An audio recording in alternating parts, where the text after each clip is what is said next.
المتقین والصلاة والسلام علی سید الانبیاء والمرسلین اما بعد فاعوذ باللہ من الشیطان الرجیم بسم اللہ الرحمن الرحیم قل لا اسألکم علیہ اجرا الا المودۃ فی القربى صدق اللہ العظیم ان اللہ و ملائکتہ یصلون علی النبی یا ایہا الذین آمنوا صلوا علیہ وسلموا تسلیما۔ محبت کے ساتھ درود پاک پڑھ لیں۔ الصلاۃ والسلام علیک یا سیدی یا رسول اللہ وعلی آلک و اصحابک یا سیدی یا محبوب رب العالمین۔ الصلاۃ والسلام علیک یا سیدی یا رسول اللہ وعلی آلک و اصحابک یا سیدی یا محبوب رب العالمین۔ ایک بار اور محبت سے پڑھ لیں۔ الصلاۃ والسلام علیک یا سیدی یا رسول اللہ وعلی آلک و اصحابک یا سیدی یا محبوب رب العالمین۔ الصلاۃ والسلام علیک یا سیدی یا رسول اللہ وعلی آلک و اصحابک یا سیدی یا جد الحسن والحسین۔ یہ دل بھی حسینی ہے،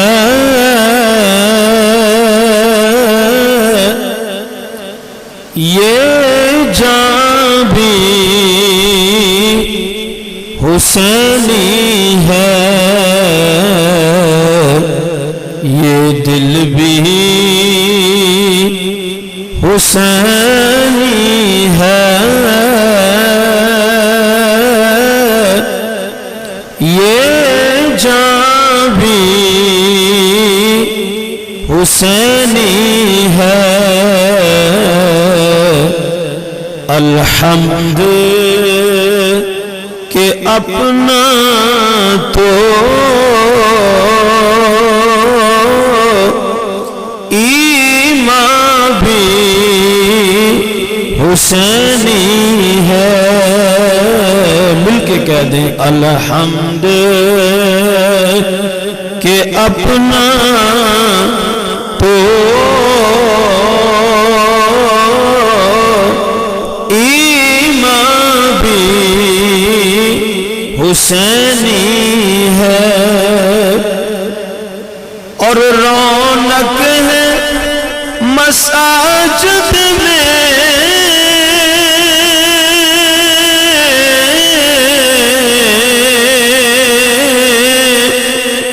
شبیر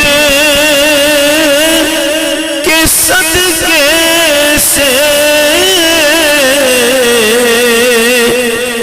رونق ہے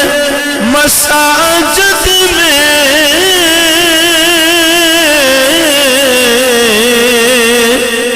شبیر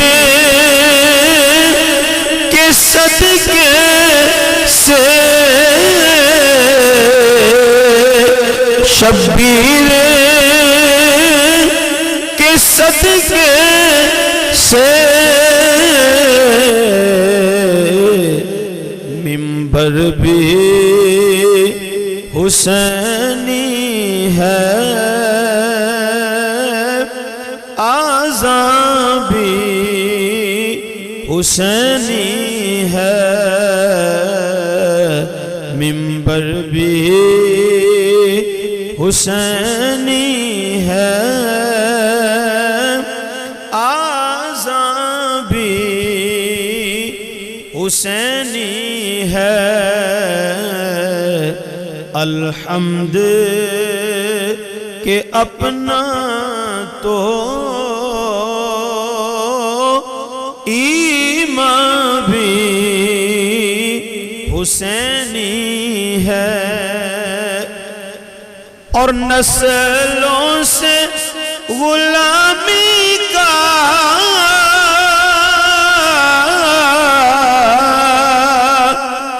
اعزاز میسر ہے اعزاز میسر ہے میرا باپ حسینی ہے اور ماں بھی حسینی ہے میرا باپ حسینی ہے اور ماں بھی حسینی ہے الحمد کہ اپنا تو ایمان بھی حسینی ہے اور جبریل جلاتے ہیں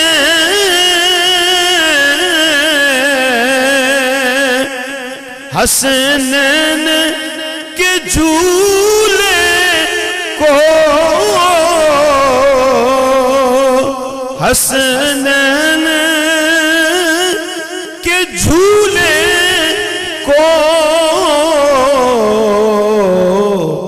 لگتا ہے کہ آقا کا درباں بھی حسینی ہے لگتا ہے کہ آقا کا درباں بھی حسینی ہے الحمد کہ اپنا تو ایمان بھی حسینی ہے اور کوئی مانے یا نہ مانے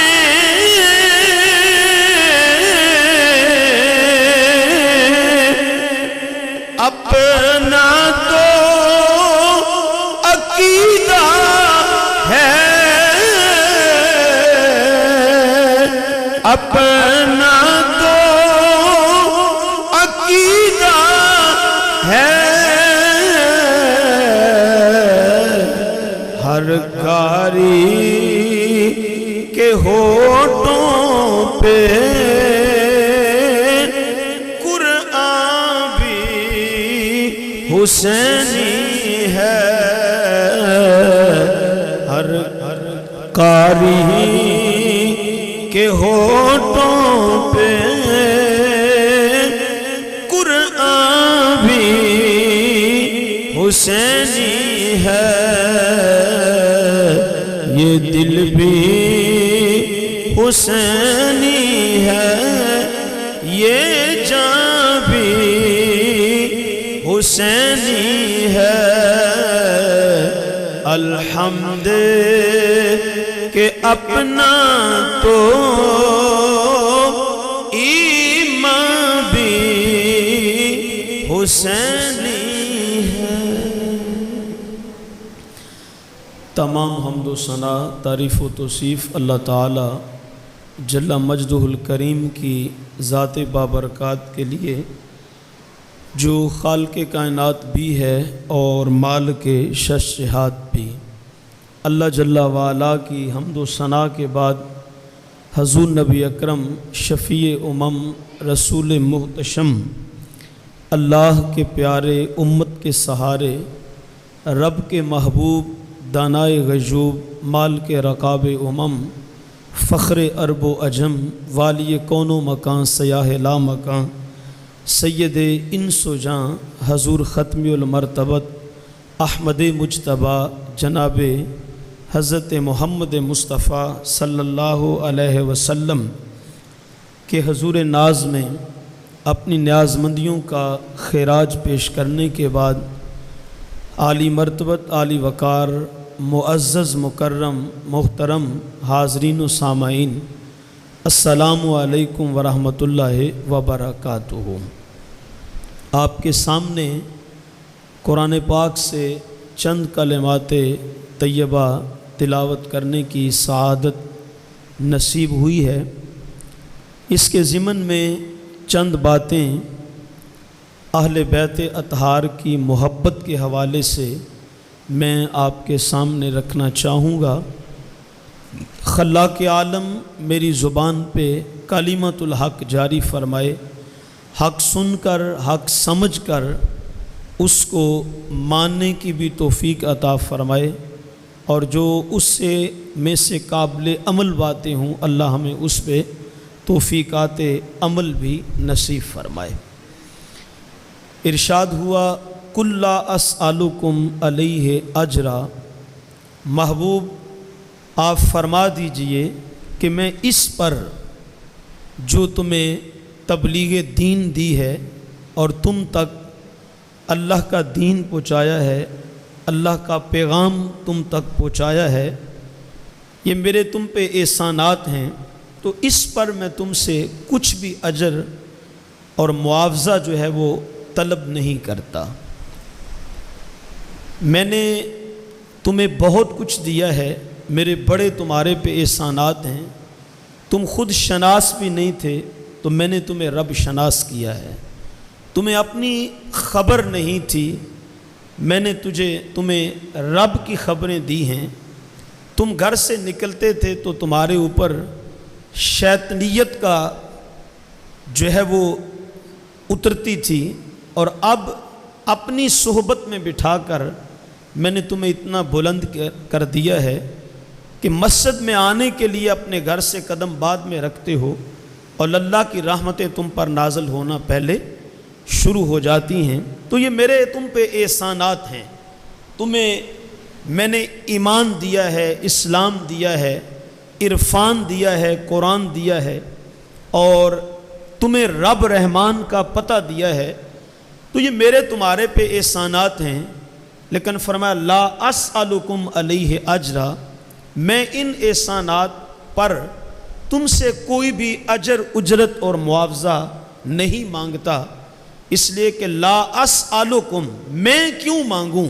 اس لیے کہ میں مانگنے تو نہیں آیا، میں تو تمہیں دینے کے لیے آیا ہوں۔ منگتے تو تم ہو، میرے رب نے مجھے داتا بنا کے بھیجا ہے، تو میں تم سے کیوں سوال کروں؟ تم میری بارگاہ میں سوال کرتے ہوئے سجدے ہو، تو کہا لا اسألکم علیہ اجرا، میں تم سے کچھ بھی نہیں مانگتا الا المودۃ فی القربى، ہاں اگر میرے احسانات کا تمہیں کوئی پاس ہو، میرے احسانات کا تمہیں کوئی لحاظ ہو، تو پھر ایک کام کر لینا، اور وہ کام کیا ہے؟ کہا الا المودۃ فی القربى، میری آل سے مودت اور میری آل سے پیار کر لینا۔ اب سوال پیدا ہوتا ہے کہ لا اسألکم کہہ کے جب نفی کر دی ہر سوال کی اور ہر چیز کی کہ تم سے کچھ بھی نہیں مانگتا، تو پھر آل کی محبت کیوں مانگی؟ آل کی محبت کا سوال بھی نہ کیا جاتا تو بہتر تھا۔ تو اس کا جواب علماء نے دیا، فرمایا پہلی بات تو یہ ہے کہ آل کی محبت کا سوال کرنا یہ آل کی ضرورت نہیں ہے، یہ امت کی ضرورت ہے۔ کس کی ضرورت ہے؟ امت کی ضرورت ہے، اس لیے کہ آل سے اگر امت جڑ جاتی ہے تو امت کی دنیا بھی سنور جاتی ہے، امت کی آخرت بھی سنور جاتی ہے، اور اگر ہم آل سے نہیں محبت کریں گے، آل سے پیار نہیں کریں گے، تو آل کا کوئی نقصان نہیں ہے، اس میں نقصان کس کا ہوگا؟ ہمارا ہوگا۔ حضور غوث اعظم رضی اللہ تعالی عنہ کی مجلس لگی ہے اور سامعین کا جمع غفیر ہے، تو ایک سائل آتا ہے اور آ کے سوال کرتا ہے کہ عبد القادر جیلانی، مجھے ایک سوال کا جواب چاہیے۔ فرمایا پوچھئے۔ کہا میرا سوال یہ ہے کہ اللہ تعالیٰ قرآن پاک میں حکم دیتا ہے ان اللہ و ملائکتہ یصلون علی النبی، خود فرماتا ہے بے شک میں بھی اور میرے سارے فرشتے بھی نبی کی ذات پہ درود پڑھتے ہیں۔ یا ایھا الذین آمنو، اے ایمان والو، صلو علیہ وسلموا تسلیما، تم بھی میرے محبوب کی ذات پہ درود بھی پڑھا کرو اور سلام بھی بھیجا کرو۔ تو انہوں نے، اس شخص نے آ کے پوچھا کہ شہنشاہ بغداد کی بارگاہ میں کہ جب اللہ خود درود پڑھ رہا ہے اپنے محبوب کی ذات پہ اور اس کے سارے فرشتے بھی اس کے محبوب کی ذات پہ درود پڑھ رہے ہیں، تو پھر ہمیں کیوں حکم دیا کہ ہم بھی محبوب کی ذات پہ درود و سلام پڑھیں؟ اب دیکھیں نا، جس محبوب کی ذات پہ اللہ خود رحمتیں برسا رہا ہو، خود رب ہو کے حضور کی ذات پہ درود پڑھ رہا ہو، تو اس نے کہا پھر ہمارے درود پڑھنے کی وہاں کوئی ضرورت رہ ہی نہیں جاتی ہے، تو پھر ہمیں حکم درود پڑھنے کا کیوں دیا گیا ہے؟ تو حضور غوث پاک سمجھ گئے کہ بندہ سادہ سا ہے، دیہاتی بندہ ہے، قرآن کی آیات نہیں پڑھی، احادیث بطور دلیل نہیں پیش کی، بلکہ فرمانے لگے تو کل آنا، ابھی تو میں مصروف ہوں، لوگوں کا ہجوم ہے، کل آنا تیرے اس سوال کا تجھے جواب بھی مل جائے گا۔ جب کل ہوئی تو وہ سائل پھر آ گیا، اس نے آ کے سوال کیا، حضور وہی کل والا میرا سوال ہے، فرما آ تجھے جواب دے دیتے ہیں۔ یہ جو اللہ والے ہوتے ہیں کبھی یہ جواب دیا کرتے ہیں اور کبھی منظر سے پردے ہٹا کر دکھا بھی دیا کرتے ہیں، اس لیے کہ یہ کیلو کال والے بھی ہوتے ہیں اور یہ حال والے بھی ہوتے ہیں۔ تو فرمایا آجا تجھے تیرے سوال کا جواب دے دیتے ہیں۔ غوث پاک رضی اللہ تعالی عنہ نے اس سائل کا بازو پکڑا، دریا کنارے پہنچے، کشتی میں سوار ہوئے، تو کشتی جب دریا میں چلنے لگی تو حضرت عبد القادر جیلانی رضی اللہ تعالی عنہ کے ہاتھ میں ایک کیل تھا، اس کیل سے آپ نے اس کشتی کے پھٹے میں سوراخ کر دیا۔ اب جب کشتی کے پھٹے میں سوراخ کیا تو ظاہر ہے جو دریا کا پانی تھا وہ کشتی کے اندر آنے لگ گیا، تو جب پانی دریا کا کشتی میں آیا تو یہ بندہ ڈر گیا، گھبرا گیا، پریشان ہو گیا، اور جلدی جلدی یہ پانی کشتی سے نکال کے دریا میں پھینکنے لگا، دریا میں ڈالنے لگا۔ آپ جانتے ہیں کہ کشتی پانی میں رہے تو عافیت کا باعث ہے، اور اگر پانی کشتی کے اندر آ جائے تو پھر کشتی ڈوب جاتی ہے، مسافروں کو بھی ڈبو دیتی ہے، ہلاکت کا باعث بن جاتا ہے۔ تو جب کشتی کے اندر پانی آنا شروع ہوا اس سوراخ سے تو یہ ڈر گیا، اور ڈر کا مارا جلدی جلدی وہ پانی نکال کے کشتی والا دریا میں پھینکنے لگا۔ حضور غوث پاک فرمانے لگے میاں یہ تو کیا کر رہا ہے کہ کشتی سے پانی نکال کے دریا کو دے رہا ہے، حالانکہ دریا کو تیرے پانی کی ضرورت تو نہیں ہے، وہ تو پہلے ہی پانی ہے، تو یہ تو کشتی سے پانی نکال کے دریا کو کیوں دے رہا ہے؟ اس نے کہا حضور بات کو سمجھنے کی کوشش کیجئے، کہا یہ دریا کی ضرورت نہیں ہے، یہ پانی کشتی سے نکالنا یہ ہماری ضرورت ہے، وہ ہمارے پانی کا، ہمارے اس کا پیاسا نہیں ہے، اس کی طلب نہیں ہے، وہ تو خود پانی ہے، لیکن یہ اس کی ضرورت نہیں، ہماری ضرورت ہے۔ اگر ہم پانی نہیں نکالتے تو کشتی پانی سے بھر جائے گی، ہم ڈوب جائیں گے، ہلاک ہو جائیں گے۔ پانی اس لیے نکال رہا ہوں کہ ہماری ڈوبتی ہوئی نیا کو کنارہ مل جائے۔ غوث پاک فرمانے لگے امتی نبی کی ذات پہ درود پڑھے تو ان کی عظمتوں کو بڑھا نہیں سکتا، اور نہ پڑھے تو ان کی عظمتوں کو گھٹا نہیں سکتا، لیکن ایک بات ضرور ہے، جب ان کا رب ان کی ذات پہ درود پڑھ رہا ہے، رحمتیں نازل فرما رہا ہے، تو ہمارے درود پڑھنے کی وہاں ضرورت تو نہیں ہے، لیکن اتنا ضرور ہے کہ جب امتی کے لبوں پہ درود نکلتا ہے، امتی آقا کی ذات پہ درود و سلام پڑھتا ہے، امتی کی ڈوبتی ہوئی نیا کو کنارہ جو ہے وہ نصیب ہو جاتا ہے۔ حضرات گرامی قدر، سو اسی طرح آل سے پیار کرنے سے ہم آل کی عظمتوں کو بڑھا نہیں سکتے، اور اگر ہم ان سے محبت نہ بھی کریں، آل سے پیار نہ بھی کریں، تو آل کی عظمتوں میں کمی بھی ہو سکتی نہیں ہے۔ لیکن جو ہمیں کہا گیا ہے کہ نبی کی آل سے تم نے پیار کرنا ہے، مودت کرنی ہے، محبت کرنی ہے، تم نے جانیں ان پہ قربان کرنی ہے، تو یہ اس لیے حکم دیا ہے کہ جب امت آل سے جڑ جائے گی اور تمہارے دلوں میں آل کی محبت اور پیار آ جائے گا، تو فرمایا میری آل کی محبت تمہارے دونوں جہاں کو سنوار دے گی، تمہاری دنیا بھی سنور جائے گی اور تمہاری آخرت بھی سنور جائے گی۔ تو کہا لا اسألکم علیہ اجرا، میں اس پر جو تمہیں تبلیغ دین کیا ہے، میرے بڑے تمہارے پہ احسانات ہیں، لیکن اس پہ تم سے کوئی بھی اجر، کوئی بھی معاوضہ، کوئی بھی اجرت نہیں مانگتا۔ اللہ اکبر الا المودۃ فی القربیٰ۔ ہاں ایک بات ہے، اگر تمہیں میرے احسانات کا پاس ہو، لحاظ ہو، تو پھر حسن سے بھی پیار کر لینا، حسین سے بھی پیار کر لینا، ان کے بابا علی سے بھی پیار کرنا، ان کی ماں فاطمہ سے بھی پیار کر لینا۔ حضور نے فرمایا پھر میری اہل بیت سے اور میری آل سے محبت اور مودت کرنا ہے۔ توجہ کا طالب ہوں، یہاں لفظ بولا گیا ہے مودت کا، حالانکہ مودت کا معنی بھی پیار ہوتا ہے اور محبت کا معنی بھی پیار ہوتا ہے، اور دونوں لفظ عربی کے ہیں۔ مودت بھی عربی زبان کا لفظ ہے اور محبت بھی عربی زبان کا لفظ ہے، اور دونوں لفظ قرآن میں مستعمل بھی ہیں۔ محبت بھی قرآن میں مستعمل ہے اور مودت بھی ہے، لیکن توجہ کی بات یہ ہے، توجہ طلب بات یہ ہے کہ اللہ کے پیارے محبوب نے کہا، بلکہ رب اپنے محبوب سے یہ اعلان کروا رہا ہے، تو کہا محبوب ان سے کہہ دیجئے کہ میری آل سے مودت کرنی ہے۔ تو جب کہ مودت کا معنی بھی پیار ہے، محبت کا معنی بھی پیار ہے، تو پھر محبت ہی کہہ لیا جاتا، مودت کیوں کہا؟ تو حضرت امام راضی فرمانے لگے ویسے تو محبت کا معنی بھی پیار ہے، مودت کا معنی بھی پیار ہے، لیکن ان کے اندر زمین آسمان کا فرق ہے۔ مودت اور چیز ہے اور محبت اور چیز ہے۔ انہوں نے ایک مثال دے کے بات کو سمجھایا ہے، کہتے ہیں دیکھو جن دو چیزوں کے درمیان محبت ہو جاتی ہے، وہ جدا رہیں یا وہ الگ الگ ہو جائیں یا وہ مل جائیں تو کوئی فرق نہیں پڑتا، نہ ملنے سے فرق پڑتا ہے نہ جدا ہونے سے فرق پڑتا ہے، لیکن جن دو چیزوں کے درمیان مودت ہو جاتی ہے وہ دونوں کٹھی رہیں تو پھر تو ٹھیک ہے، لیکن وہ اگر جدا ہو جائیں تو وہ ایک کے بغیر دوسری کا رہنا مشکل ہو جاتا ہے، محال ہو جاتا ہے۔ اس پہ انہوں نے مثال دی، کہا دیکھو جس طرح مچھلی جو ہے، مچھلی کو پانی کے ساتھ محبت نہیں ہوتی بلکہ مچھلی کو پانی کے ساتھ مودت ہوتی ہے، تو کہا جس طرح مچھلی کو پانی سے مودت ہے،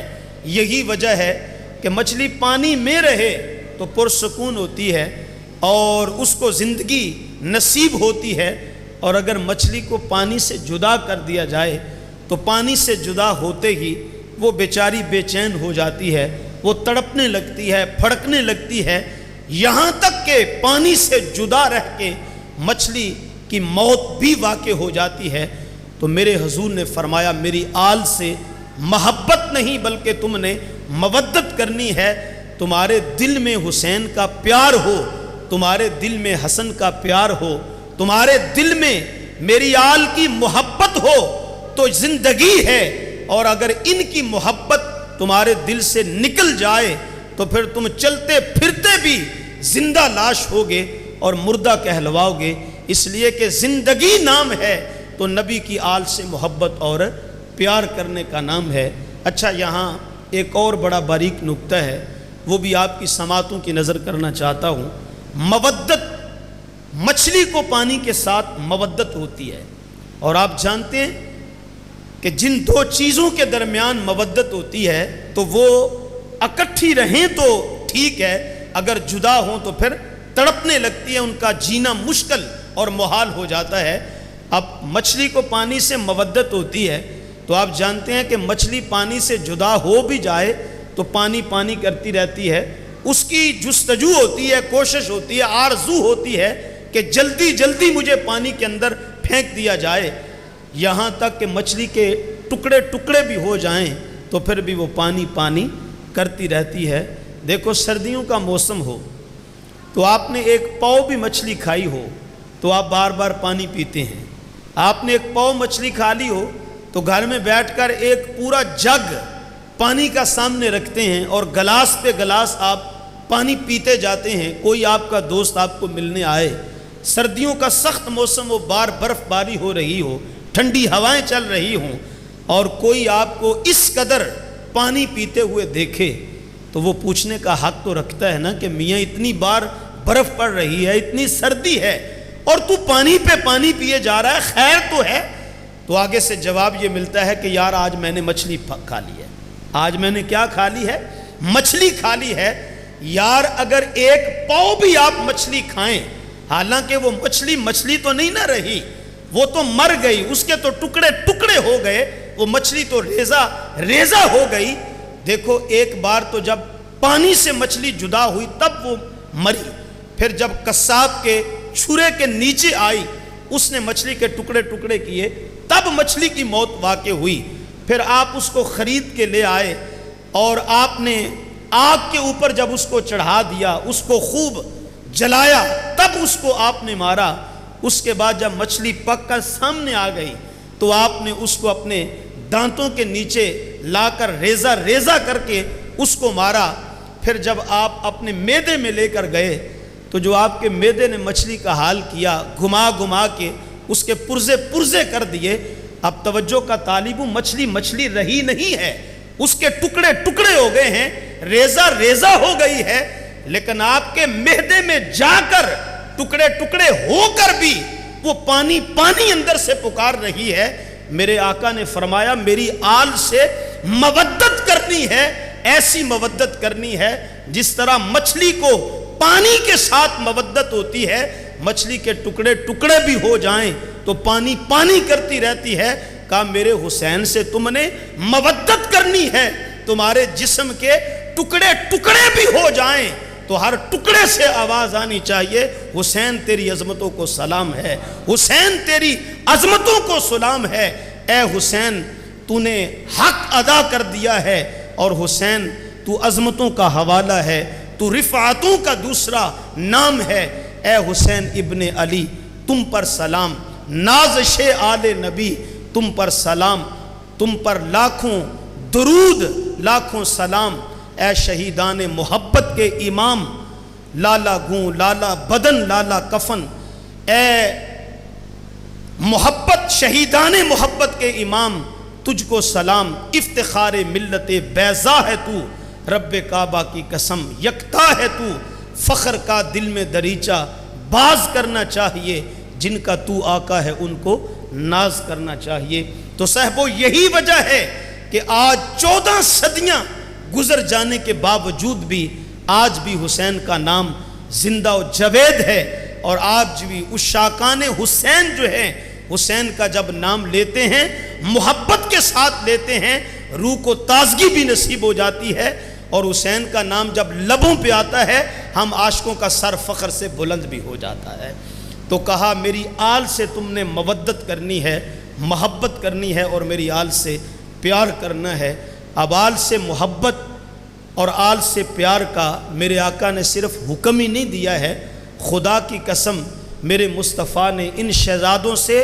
پیار کر کے عملی طور پہ بھی دکھایا ہے کہ دیکھو مجھے حسین سے کتنی محبت ہے، دیکھو مجھے حسین سے کتنا پیار ہے۔ حدیثوں میں آتا ہے کہ حضور حسین چھوٹے سے ہے، اللہ اکبر، اور اپنے کندھوں پہ حضور اس کو بٹھاتے ہیں، اور امام علی مقام کو کندھوں پہ بٹھا کر اور اپنی زلفیں پکڑا کر اپنے ید اللہ والے گورے گورے ہاتھوں سے حسین کے قدموں کو پکڑ کر حضور مدینے کی گلیوں کا چکر لگاتے ہیں۔ اچھا توجہ کا طالب ہوں، یہ ایک نانا اور نواسے کا پیار ہے تو ٹھیک ہے، پیار ہی کرنا تھا تو گھر کی چار دیواری کے اندر بھی تو یہ پیار کیا جا سکتا تھا، اس پیار کا اظہار گھر کی چار دیواری کے اندر بھی تو ہو سکتا تھا، لیکن میرے حضور یہ بھی جانتے ہیں کہ میرا تو ایک ایک عمل امت کے لیے مشعل راہ ہے، نہ صرف امت کے لیے بلکہ قیامت تک آنے والی انسانیت کے لیے میرا ایک ایک عمل جو ہے وہ مشعل راہ ہے۔ حضور یہ جانتے ہیں کہ میں ساری کائنات کے لیے راہبر بھی بن کر آیا ہوں، رہنما بھی بن کر آیا ہوں، اور قائد انسانیت بھی بن کر آیا ہوں، لیکن اس کے باوجود حضور یہ پیار کو چار دیواری تک محدود نہیں کرتے ہیں، بلکہ حضور حسین کو کندھوں پہ بٹھا کر اپنی زلفیں حسین کے ہاتھوں میں تھما کر اور اپنے ہاتھوں سے حسین کے پاؤں کو پکڑ کر حضور جان رحمت مدینے کی گلیوں کے یوں چکر لگا رہے ہیں، گویا مدینے کی گلیوں میں حسین کو کندھوں پہ بٹھا کر چکر لگا کر حضور بتا رہے تھے دنیا والوں، جس طرح داڑھی رکھنا مصطفیٰ کی سنت ہے، جس طرح دستار سر پہ سجانا مصطفیٰ کی سنت ہے، جس طرح مسواک کرنا میری سنت ہے، جس طرح نماز پڑھنا میری سنت ہے، جس طرح شریعت پہ چلنا میری سنت ہے، یاد رکھ لو دنیا والوں، دیکھ لو میرے حسین سے پیار کرنا یہ بھی تمہارے نبی کریم علیہ السلام کی سنت ہے۔ وہ حضرات گرامی قدر، یہ زمانے کو حضور نے عملاً دکھا بھی دیا اور زمانے سے ڈیمانڈ بھی کی ہے کہ میری آل سے تم نے مودت کرنی ہے، میری آل سے تم نے پیار کرنا ہے۔ حضور تاجدار مدینہ صلی اللہ علیہ وسلم نے اس پیار پر کتنا صلہ رکھا ہے اور کتنا انعام رکھا ہے۔ اللہ اکبر، حسین کی محبت دنیا بھی سنوار دیتی ہے اور حسین کی محبت آخرت بھی بنا دیتی ہے۔ عشرہ مبشرہ میں نمایاں نام ہے حضرت عبد الرحمن ابن عوف رضی اللہ تعالی عنہ۔ یہ حضور کے وہ صحابی ہیں جو ان 10 صحابہ میں شامل ہیں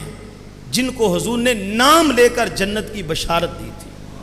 تو حضور حضرت تاجدار مدینہ صلی اللہ علیہ وسلم نے فرمایا عبد الرحمن یہ بھی میرا جنتی ہے، اور حضور نے نام لے کر جنت کی بشارت دی۔ حضرت عبد الرحمن ابن عوف رضی اللہ تعالی عنہ، اللہ تعالیٰ نے بڑا مال دیا ہوا تھا، دولت مند تھے، صاحب مال تھے، تو اس کے ساتھ ساتھ اللہ نے دل کا سخا اور دل کا غنا بھی جو ہے وہ عطا کیا ہوا تھا۔ کچھ بندے مالدار بڑے ہوتے ہیں لیکن جب راہ خدا میں خرچ کرنے کی باری آ جائے تو 1 روپیہ بھی دیتے ہوئے سوچتے ہیں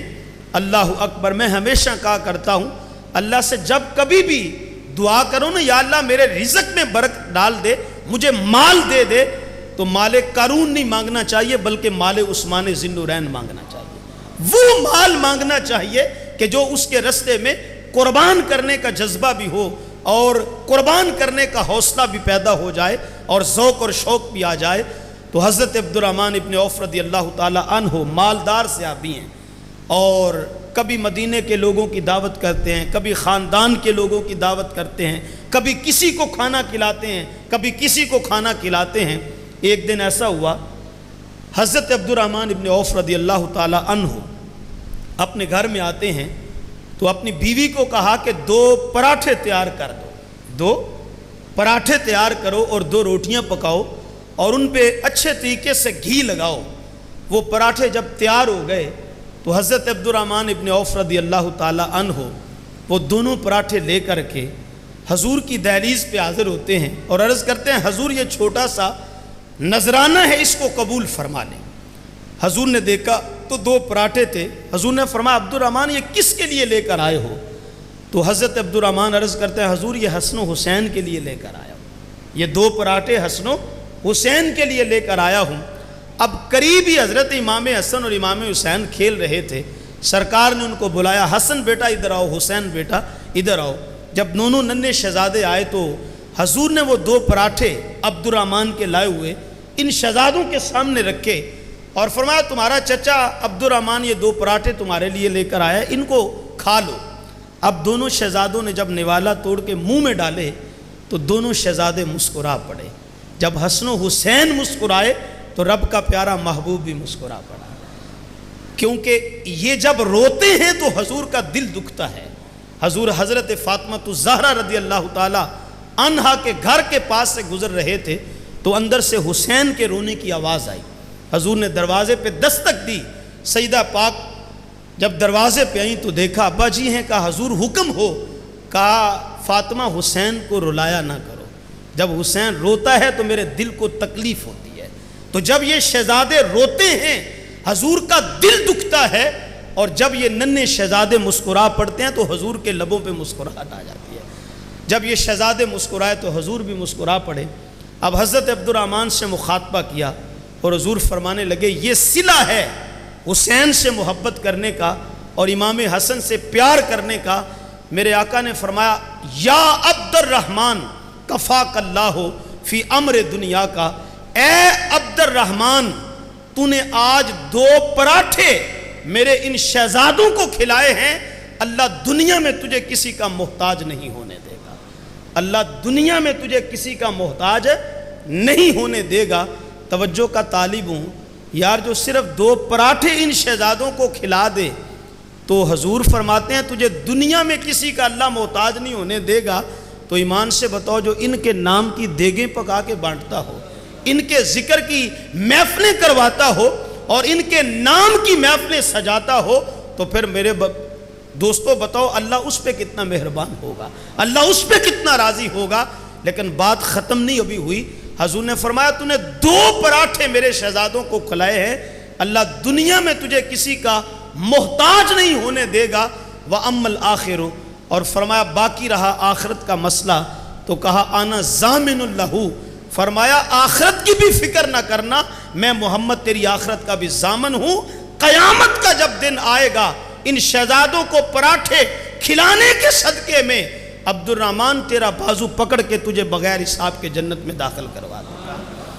تو حسنین کریمین کی محبت سے دنیا بھی سنور جاتی ہے اور بولیے اور آخرت بھی سنور جاتی ہے۔ اس محبت پہ کتنا انعام ہے۔ ایک اور حدیث سماعت کر لیں، اس کے بعد پھر بات کو ختم کرنا چاہوں گا۔ حضور ایک دن تشریف فرما ہیں اور صحابہ کا مجمع لگا ہوا ہے۔ ویسے کبھی تصور کیا کرو کہ جب صحابہ کے جھرمٹ میں آمینہ کا لال بیٹھا ہوا ہوگا تو منظر کیسا دکھائی دیتا ہوگا۔ صحابہ وہ صحابہ تھے جن کی ہر صبح عید ہوتی تھی، صحابہ وہ صحابہ تھے جن کی ہر صبح عید ہوتی تھی، نبی کا قرب حاصل تھا، نبی کی دید ہوتی تھی۔ کبھی آپ نے دیکھا ہو مطلع صاف ہو نا، مطلع صاف ہو، بدل نہ ہوں، تو کس طرح آسمان تاروں سے جل ملا رہا ہوتا ہے، اور پھر اتفاق سے 14ویں کی رات بھی ہو اور چاند بھی 14ویں کا ہو، جوبن پہ چمک رہا ہو، تو ویسے مثال تو نہیں دی جا سکتی، لیکن بس سمجھانے کے لیے میں گزارش کر رہا ہوں۔ جس طرح 14ویں کی رات ہو، آسمان ستاروں سے جل ملا رہا ہو،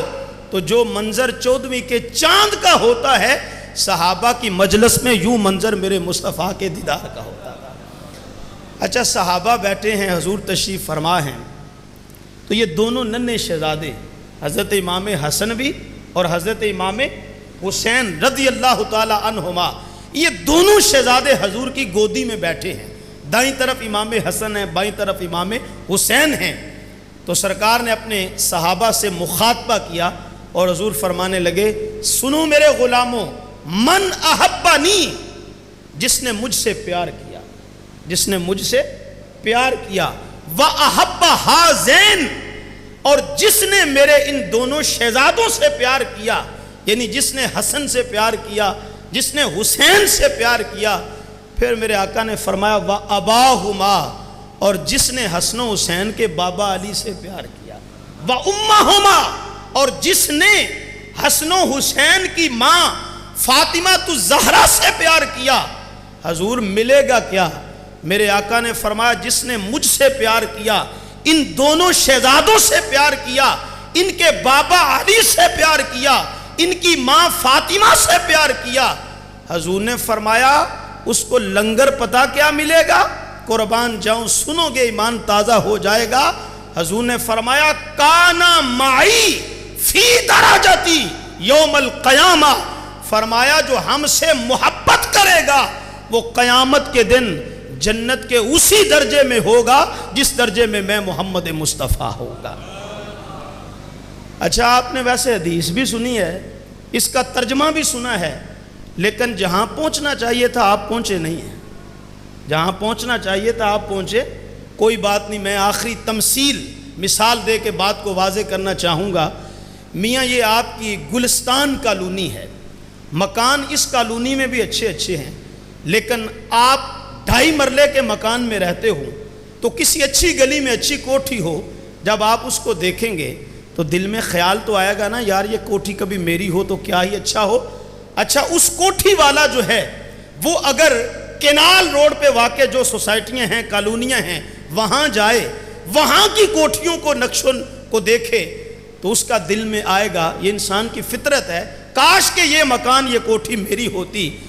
عبداللہ گارڈن میں رہنے والا اگر لاہور کے بحریہ ٹاؤن میں چلا جائے تو وہاں کوٹھیوں کو دیکھ کر اس کے منہ میں پانی آئے گا، یار وہ میری کوٹھی بھی ہے اچھی، لیکن کاش کہ لاہور کے بحریہ ٹاؤن میں یہ جو کنال والی کوٹھی ہے، کارنر والی ہے، کاش کہ یہ مجھے مل جائے تو رہنے کا مزہ ہی آ جائے۔ اچھا، لاہور بحریہ ٹاؤن میں رہنے والا اگر اسلام آباد کا رخ کرے، وہاں اگر کوئی اچھی کوٹھی دیکھے، اس کے دل میں خیال آئے گا کاش کہ یہ مکان، یہ کوٹھی، یہ بنگلہ میرا ہوتا۔ صاحب و جنت ایک نہیں ہے، جنتیں کئی ہیں،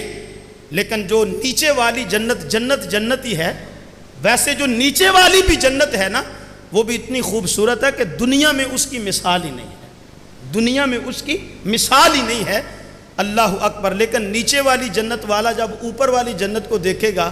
تو وہ کہے گا کاش کہ مجھے اوپر والی جنت مل جائے۔ اوپر والی جنت والا جب اس سے اوپر والی جنت کو دیکھے گا،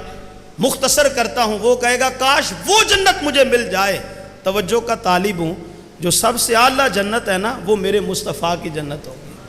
جو سب سے اعلیٰ جنت ہے وہ میرے مصطفیٰ جان رحمت کی جنت ہوگی۔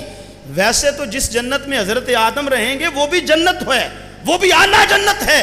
جس میں حضرت ابراہیم ہوں گے وہ بھی اعلیٰ جنت ہے۔ جس میں اللہ کے نبی ہوں گے، غوث قطب ابدال ہوں گے، وہ بھی اعلیٰ جنت ہے۔ لیکن سب جنتوں کی سردار جنت وہ جنت کا ٹکڑا ہے جہاں خود رب کا پیارا محبوب رہے گا، خود رب کا محبوب رہے گا۔ اللہ اکبر۔ بات ختم کرنے لگا ہوں اس جملے پہ۔ میرے حضور نے فرمایا، میرے غلاموں اگر میرے سے پیار کرو گے، حسن و حسین سے پیار کرو گے، سادے لفظوں میں یوں کہہ لو کہ یہ 5 تن پورے ہو گئے۔ حضور کی ذات بھی ہے، دونوں شہزادے بھی ہیں، حضرت علی المرتضیٰ بھی ہیں، حضرت سیدہ کائنات بھی ہیں۔ میرے آقا نے فرمایا اگر 5 تن پاک سے تم دنیا میں محبت کرو گے، میرے آقا نے فرمایا قیامت کے دن نیچے والی جنت میں نہیں بلکہ اس جنت میں تمہیں ٹھہرایا جائے گا جس جنت میں خود رب کا پیارا محبوب ہوگا۔ آپ کا مکان جتنی اچھا کیوں نہ ہو، ماں نہ ساتھ رہتی ہو، باپ نہ ساتھ رہتا ہو، تو اچھے مکان میں مزہ آتا ہے۔